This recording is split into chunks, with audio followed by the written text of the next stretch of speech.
Дякую вялікі ксёндзу біскупу, дзякую вялікі братам нашым, якія запрасілі мяне сюды. З гэтым дакладам, па-першым, гэты даклад паўстаў, адбылася такая праца па перакладу этой кніжкі, каментарыяў святого Тамаша Аквінскага да асноўных малітваў. І першым пачаць эту сегодняшнюю нашу гутарку хотелось, как кожны адказаў сабе на пытанне, дзеля чаго мы сабраліся тут. І шырэй, дзеля чаго ўвогуле існуе касцёл каталіцкі. І калі так падумаць, то прыйдзем да высновы, што толькі для адзінай мэты, каб мы годна прыгатаваліся да моманту пераходу з гэтага зямнога жыцця ў вечнасць. Для гэтага будаваліся і будуюцца святыні, для гэтага існуе перш за ўсё той духоўны касцёл, дзе маем цэлае багацце розных сродкаў збаўлення, маем святыя сакраменты, маем малітву. И молитва, можно сказать, это такой сродок огульнодоступный. Потому что сакраменты, они, конечно, вельми важные и необходные для нашего избавления от той хрост, без якого мы не можем быть избавлены, як Эвхаристия, як споведь. Але не заўсёды человек похрещенный мае магчымасць так удзельнічаць у сакраментах, как бы хотелось. Захочу, конечно, не откладать ни споведи, там, ни мши святой, и это все есть в нашем житии, это повинно быть. Але молитва повинна, можно сказать, занимать большую частку в нашем житии, а не так, как это бывает у многих так званых христиан-католиков, что молимся, может, там некалькі молитваў раніцай, некалькі вечарам, у лепшым выпадку, а то і ввогуле забываемся.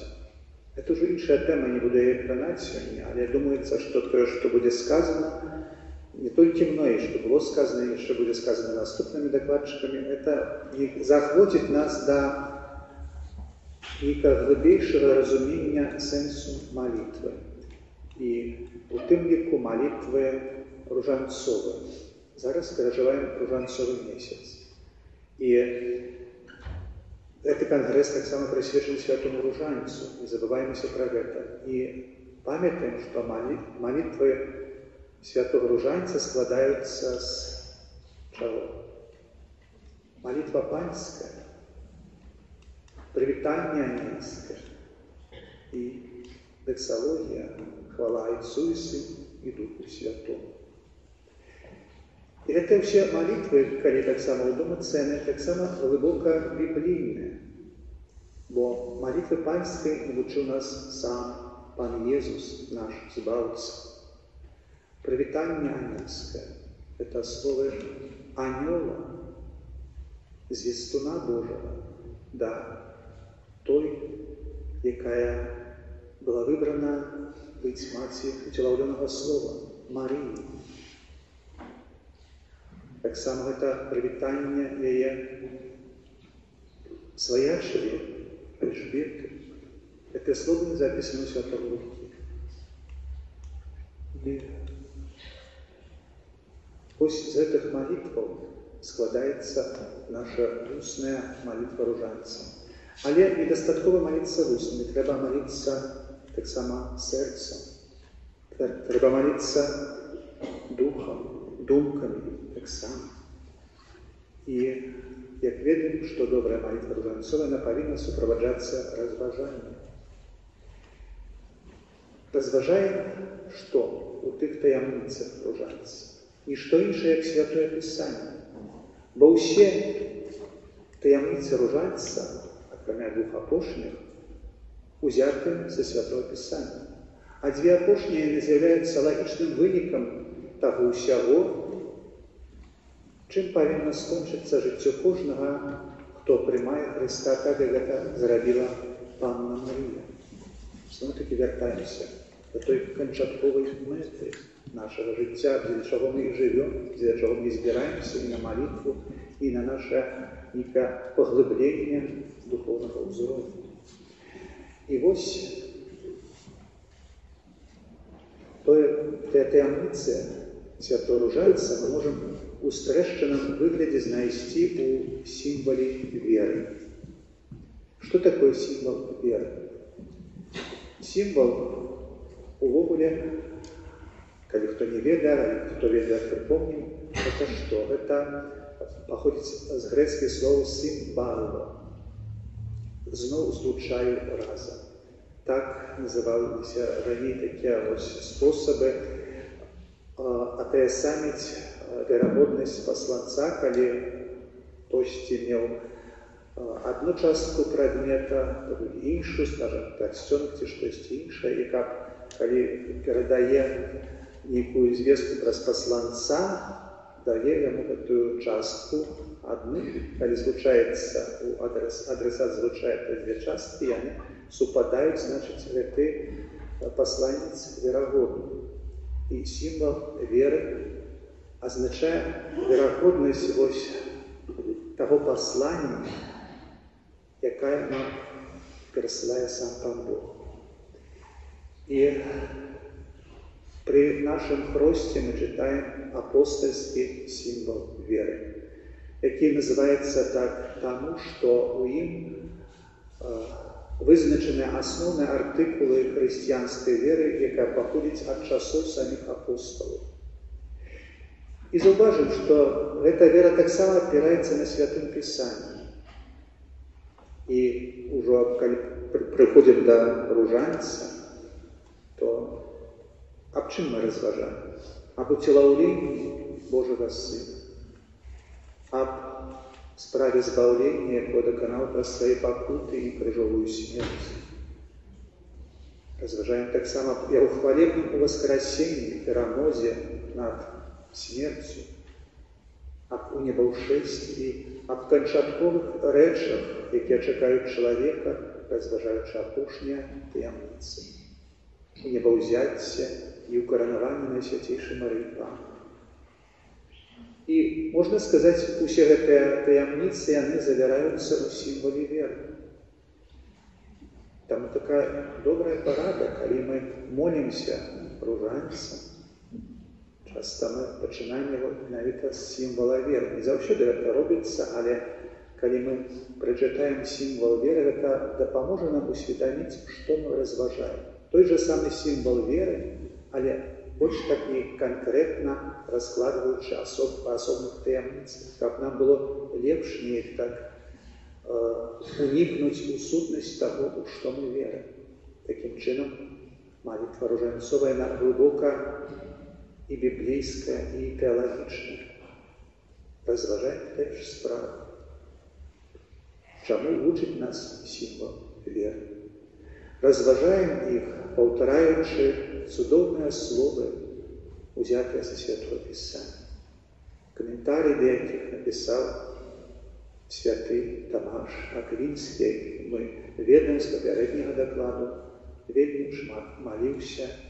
И его вся теология выводится с молитвы, яка опирается на Святое Писание, на Божьем открытии. По Святое Писание это есть записанное Божие открытие. Відрознення від традиції, яка з'являється незаписаним Божим відкриттям, незаписаним під час життя апостолів.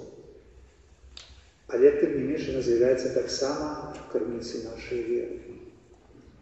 І ось святий Томаш у своїх коментарях перш за все звертає нашу увагу на те, якою повинна бути молитва і для чого ми молимося.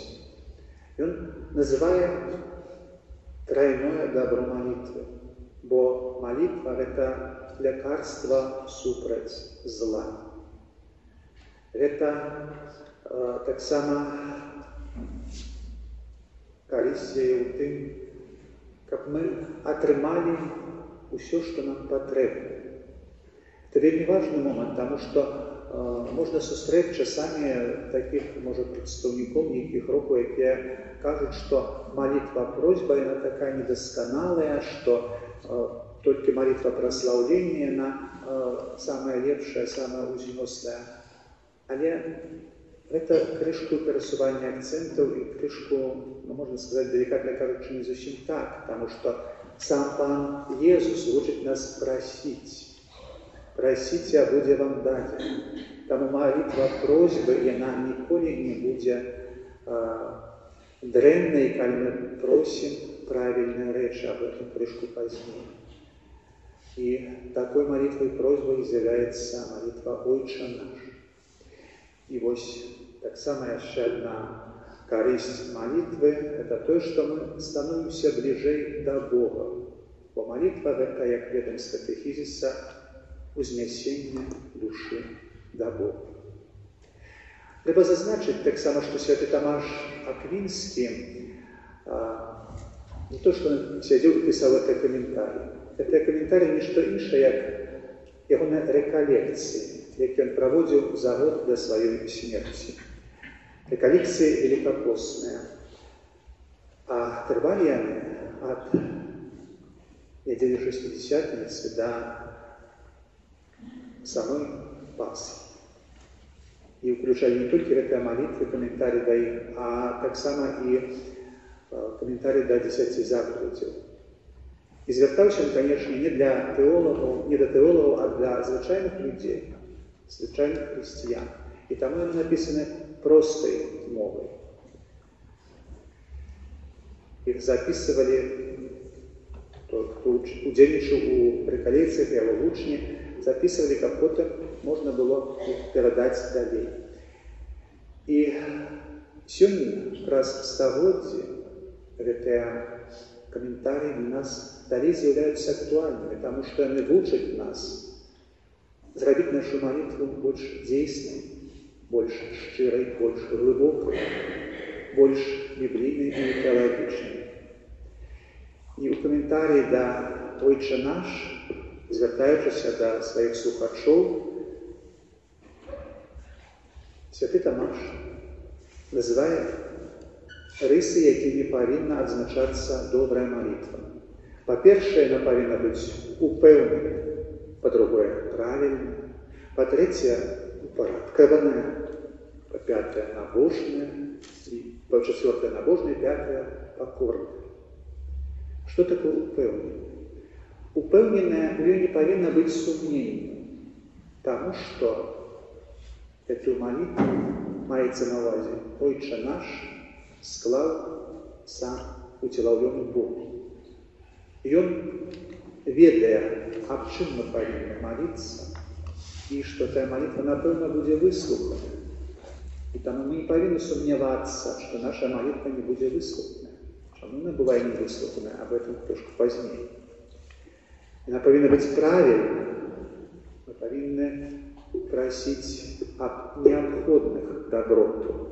Таму што часта чалавек моліцца аб рэчах, якія яму не патрэбны.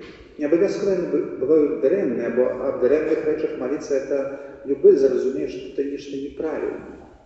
Але рэчы, якія добрыя самі па сабе, не заўсёды добрыя канкрэтна нам, канкрэтна ў гэтай сітуацыі. І таму трэба маліцца аб тым, што нам сапраўды патрэбна для збаўлення. Бо дзеля гэтага мы жывём, каб збавіцца, а не для таго, каб заспакойваць нейкія нашыя зямныя прагненні, нашыя зямныя нейкія жаданні, помыслы і гэтак далей. Это можа быць цудоўна, але толькі тады, калі супадае з воляй Божай. Калі ж яно ёй супярэчыць, яно нам не прыносіць карысці. Таму трэба, канешне, прасіць аб рэчах, якія сапраўды нам карысныя. І, як кажа святы Аўгустын, чыя словы цытуе святы Тамаш, калі толькі молімся правільна, то якія б словы мы не вымаўлялі, не гаворым нічога іншага, як толькі тое, што знаходзіцца ў малітве панскай. Далей, парадкаванасць малітвы. Это азначае, што трэба, каб каб усё было на сваім месцы. Як Бог павінен быць на першым месцы ў нашым жыцці, так і ў малітве на першым месцы павінны знаходзіцца духоўныя справы. Яны павінны быць вышэй за зямныя, і таму ў першую чаргу павінны маліцца аб духоўным, аб нябесным, бо яно павінна быць нябеснае над зямным, а не наадварот, бо неба ж над зямлёй знаходзіцца, як мы бачым. Не будем тут унікаць у астраномію, але вось тое бачнае нябёсы уверсе, зямля на нізе. Так яно павінна быць. Чалавек накіраваны ўверх, а не поўзае па зямлі. І гэта ўсё ёсць у малітве «Ойче наш», бо пачынаецца яна з духоўных просьбаў і заканчваецца зямнымі, якія для нас таксама неабходныя і патрэбныя, але не як мэта сама ў сабе, а толькі сродак для асярнення нябёсу. Далей яна павінна быць набожнай. Что такое набожнасць у дадзеным выпадку? Это значит тое, што павінна малітва наша не быць слабой, не быць нейкай такой занядбанай, нейкай такой няхлюйнай, таму што мы звяртаемся да нашага Бога.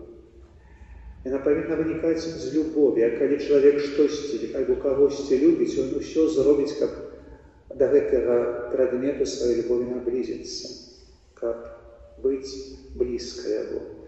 І вось ужо ў самой пачатку малітвы «Ойче наш» мы бачым зашыфраваную істоту гэтай любові. «Ойче», звяртаемся да Бога, і таму это азначае нашу любоў да Бога. «Ойче наш». Не мой толькі, але наш. Это значит, что мы молимся за усіх, не толькі за сябе. Означает, что мы молимся ў супольнасці вернікаў, что мы разам идем до Бога. И в этом павінна заключацца наша любоў да ближнего, каб мы жадали, каб наша ближняя таксама дайшлі до Бога. Конечно, кожны з нас асабіста будзе адказваць перад Богом за сваё жыццё.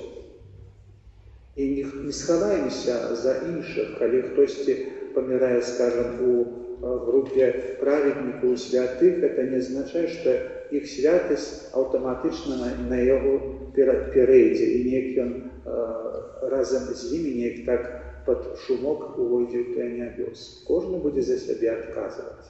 Але тут на зямлі мы жывём разам у супольнасці касцёла, каб дапамагаць адзін аднаму у гэтым шляху, каб падтрымоўваць, каб аказваць нейкую дапамогу, як сёння мы бачылі, тут такое здарэнне не вельмі прыемнае, як людзі ўсё ж такі не былі абыякам, неяк стараліся дапамагчы той жанчыне, якой зрабілася недобра.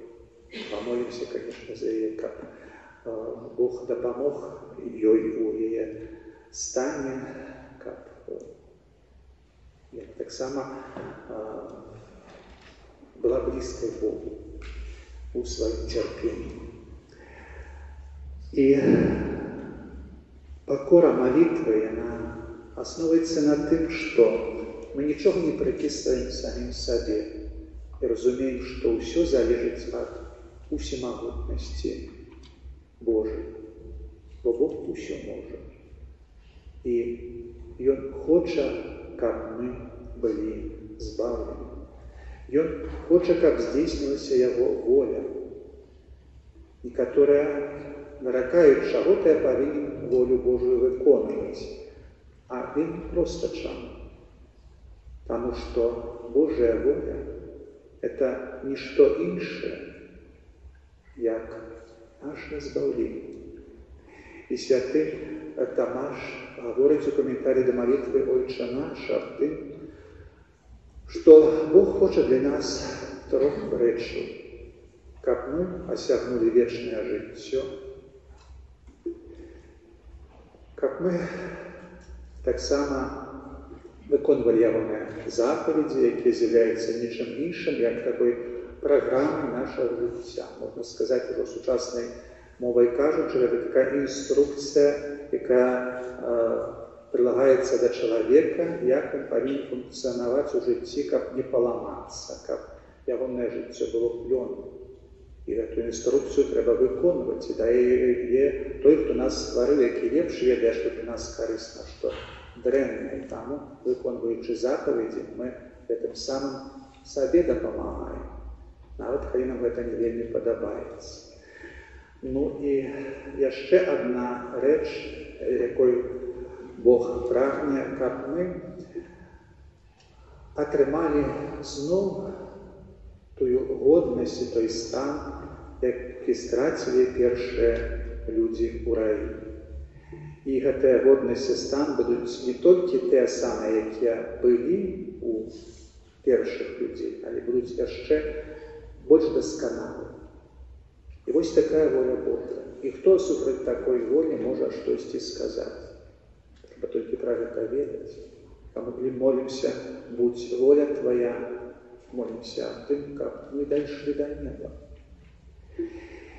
И можно сказать, что вся наша молитва, захочу до прочитания этой книжки, бо нема часу спыняться подробязно на всех артикулах, на всех пунктах. Тут еще написано, и думается, это будет достатково для того, как мы могли в нашем житті сами користатися з розважанням Святого Томаша. Але ще пару хвилин є у нас. Я ще трошки скажу, що у нас залишається матеріалу на Отче наш і Вітай Марія, але я хочу просто подкреслить той момент, что это может допомогти нам у нашей особистой молитве, у тем лику у розважаннях рожанцовых. Так само это может допомогти нам у наших розмовах з людьми, які може мають некие сумнения у веры. Конечно, может не скажешь, что это великая такая энциклопедия, але такое стрещение там есть, потому что у комментарий до кредо, до веру, Святий Томаш дає отказ розним єретичним думкам, показує їх безсенсовність і незгодність зі Святим Писанням. І це може допомогти нам у таких розмовах, коли хтось там каже супроть віри, показати, ось у таким-то місці Святого Писання, ось так і так написано. Так що ця думка не має такое право быть. Это можно знайти в этой книжке, так само захочу для читання. Так ось, притягуючи наше розважання, ось те над коментарем Святого Томаша, хотілося б звернути на короткий виклад «Отче наш», бо можна сказати, що этот комментарий складается из двух таких частых. Великая частка – это подробязный комментарий до всей молитвы, и в конце такое резюме, якое, однако, має нечто новое у поравнании до попереднего комментария. Святий Томаш каже о том, что молитва панська має все, чого ми повинні жадати і чого позбігати. Бо все наше життя повинно на этом основываться. Чего ждать, до чего имкнуться, и от чего утекать, от чего отрываться. И это все есть в молитве «Отче наш». Повинен ждать, по-перше, Бога. И об этом молимся словами «Святися имя Твое». По-другому, мы повинны ждать життя вечного. Об этом молимся словами «Приди владарство Твое». І гэта адпавядае наказу самого Христа, які дае нам у Євангелії ад святого Матвея. Шукайце найперш владарства Божого. Наступне, мы повинны ждать исполнения воли Божьей. Об этом молимся, коли кажем «Будь воля Твоя, як у небе, так и на земле». І гэта адпавядае словам самого Пана Езуса з той жа фразы, запісанай у святого Мацвея, і справядлівасці ягонай. Бо Божая воля – гэта ягоная справядлівасць. І наступнае. Бог дае нам усё патрэбнае для жыцця, аб чым мы просім словамі: «Хлеба нашага штодзённага дай нам сёння». І адпавядаюць гэтымі словамі Пана Езуса: «А гэта ўсё дадасца вам». Такім чынам, шукайце найперш валадарства Божага і справядлівасці ягонай, і гэта ўсё дадасца вам. Гэта ёсць у малітве «Отче наш», аб гэтым просім Бога, і просім, каб мы былі здольныя да гэтай просьбы і здольныя жадаць таго, што Ён хоча нам даць. Па-другое, чаго мы павінны пазбягаць? Павінны пазбягаць зла і граху. І тут можам знайсці такую паралель. «Свяціся імя Твоё» адпавядае просьбе «І адпусці нам правіны нашы, як і мы адпускаем вінаватым нашым». Пазбяганне граху, яно аснаваецца на тым, што мы хочам адрачыся ад зла, хочам пазбавіцца яго, што робім праз сакрамент споведзі, і хочам, каб далей у нашым жыцці зло зноў не панавала і не мела на яго ўплыў. Другое, што павінны мы асцерагацца, гэта спакуса. Адпавядае просьбе «Будь воля Твоя». Не вводзь нас у спакусу. Спакуса – гэта ўсё тое, што нас можа адводзіць ад Бога. І хацелася б, можа, часу хопіць, узгадаць вельмі цікавую думку аб тым, што такое спакуса, якая завяраецца ў каментарыі да «Отче наш», больш такі пашыраны. Менавіта святы Тамаш паказвае, хто альбо што нас можа спакушаць. І якім чынам мы можам спакушацца. Калі мы, па-першае, просім Бога, каб не ўводзіў нас у спакусу, то тое, што Бог спакушае, некаторыя думаюць, як то Бог спакушае. Ён кажа, як мы можам разумець, што Бог спакушае. Спакуса – гэта тое самае в гэтым выпадку, што і выпрабаванне. І калі Бог спакушае не для таго, каб нас неяк так падвесці, а для таго, каб цнота наша выявілася. Калі чалавек цнатлівы, то спакуса выяўляе яе цноту, якая інакш не праявіцца. Такім чынам ён спакушаў Авраама. Такім чынам ён спакушаў іншых праведнікаў, каб у спакусе выявілася цнота. Калі чалавек паддаецца спакусе, значыць цноты ў яго няма. І нават калі чалавек спакушаецца нейкім дапушчэннем зла, бо спакуса тая Божая можа быць для таго, каб рабіць дабро і каб пазбягаць зла. І калі спакушаецца да зла, гэта для таго, каб мы былі больш загартаваныя ў барацьбе са злом. Бо бывае так, што чалавек, як многія кажуць, не грашу, бо няма з кім, бо няма нагоды. А калі ёсць нагода, калі ёсць з кім, ці будзеш грашыць, вот тады будзе цнота выпрабаваная. І таму, калі на чалавека уздзейнічае нейкае зло, Бог дапускае гэта зло, каб выявілася тое, што ў яго ёсць тая цнота, што можа супрацьстаяць злу. У такім сэнсе Бог можа спакушаць. А ў такім натуральным сэнсе спакуса – гэта ад цела, ад сатаны і ад свету. Ужо падрабязней не буду спыняцца, знайдзіце зноў у кніжцы. Як гэта разумець? І вось наступная яшчэ просьба, але збаў нас ад злога, якая неяк супастаўляецца з просьбай хлеба нашага штодзённага дай нам сёння. Пад хлебам разумеем не толькі печыва, але ўсё, што для нашага жыцця неабходна в матэрыяльным сэнсе. І там у гэтай спакусе просім, каб Бог аберог нас ад цярпення ў нястачы, ад таго, што можа нас знішчыць, што можа нам не дазволіць весці жыццё згоднае з Божай воляй.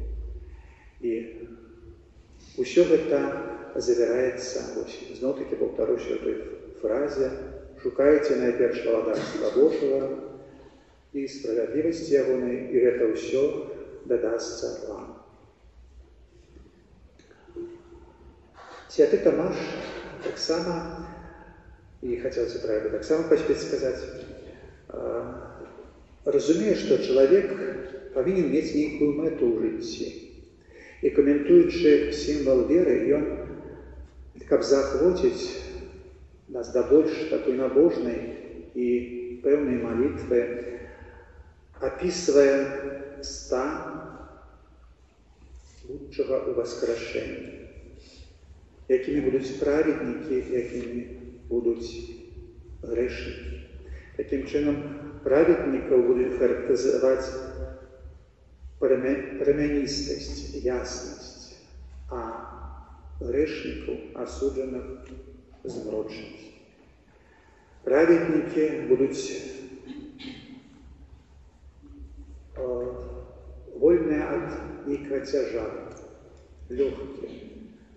Грэшнікі ацяжэлыя,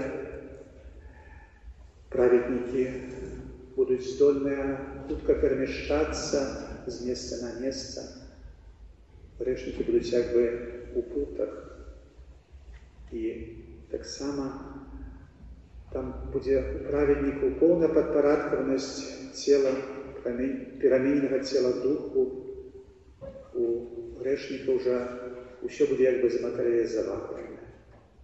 І чым будзе жыццё вечнае? Яно будзе для праведнікаў злучэннем з Богам, з вышнатуральным бачаннем Божай славы, удзелам у ёй. У грэшнікаў гэта будзе аддаленасць ад Бога, цема. Найвышэйшая хвала будзе дадзена праведнікам. Грэшнікаў будуць дакараць сумленне, але не з-за таго, што яны шкадуюць за грахі, а за то, што яны церпяць, з-за таго, што будзе расшыць. У праведніку будзе дасканалае спаўненне ўсіх прагненняў, бо ані вока не бачыла, ані вуха не чула, якія рэчы прыгатаваў Бог тым, хто яго любіць. І ўсё, што чалавек жадаў і мог жадаць тут на зямлі, будзе споўнена у найвышэйшай ступені. Гэта і жаданне і пашаны, і ўлады, і ведаў. Усё будзе ў больш дасканалым вобразе і стане, чым гэта можна асягнуць на зямлі. Гэта будзе трывалым, а не пераменным, як гэта бывае тут. У чалавека ж асуджанага будзе вечнае паміранне. Калі кажам слова «вечная смерць», што гэта азначае? Святы Тамаш тлумачыць, што гэта стан, як бы мы паміралі і не маглі памерці. Усё звязана з станам памірання, цярпення і ўсё тое, што адчувае чалавек, які паволі памірае, але памерці не можа. У небе будзе дасканалая бяспека, адсутнасць смутку і страху, што будзе у асуджаным. Там будзе у небе радасць зносінаў з усімі святымі, бо дабро кожнага будзе дабром усіх. Мы будзем радавацца дабру іншых святых.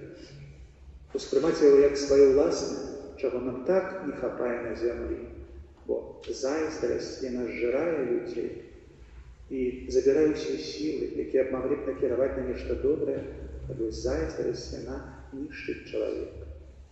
Там жа гэтага не будзе.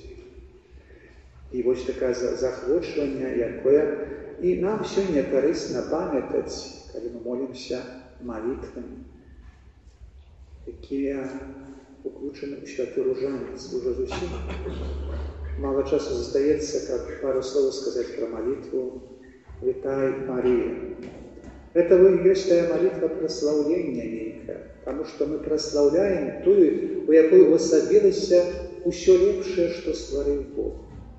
І паказваецца, што тае слова «Вітай, Марія», яке прамаўляе ангел, яны маюць вялікую увагу. Бо хто? Бесцялеснае стварэнне, вышэйшае па натуры за чалавека, ушаноўвае стварэнне, Божае стварэнне. Чаму? Таму што Марія, аказваецца, чысцейшая, бліжэйшая да Бога, бо яна поўная ласкі, як называе ангел, значыць, яна чысцейшая за анёлы. Пан з табою, значыць, яна бліжэйшая да Бога. І таксама Марія мае вялікую годнасць, якую павінен мець чалавек. Таксама святы Тамаш супрацьпастаўляе Еву і Марыю, паказвае, што тое, што страціла Ева, набыла Марыя праз сваю чысціню, паслухмянасць і пакору.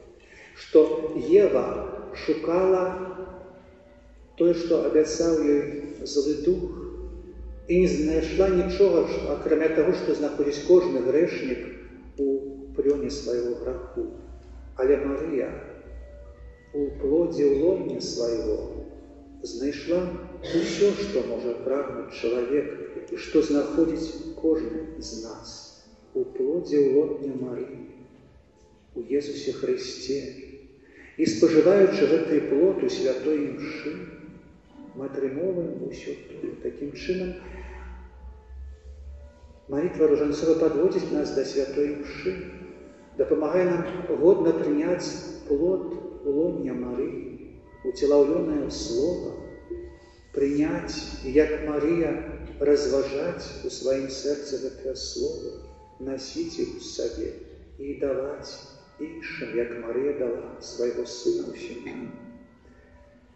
І святы Тамаш з'яўляецца таксама аўтарам і літургічных тэкстаў на свята цела Христовага. З'яўляецца аўтарам тых песняў, якія спяваем дагэтуль у перакладах, канешне, Адора Дервота, напрыклад, іншыя гімны эўхарыстычныя належаць яму. Бо ён таксама вельмі ушаноўваў эўхарыстычнага Пана Езуса.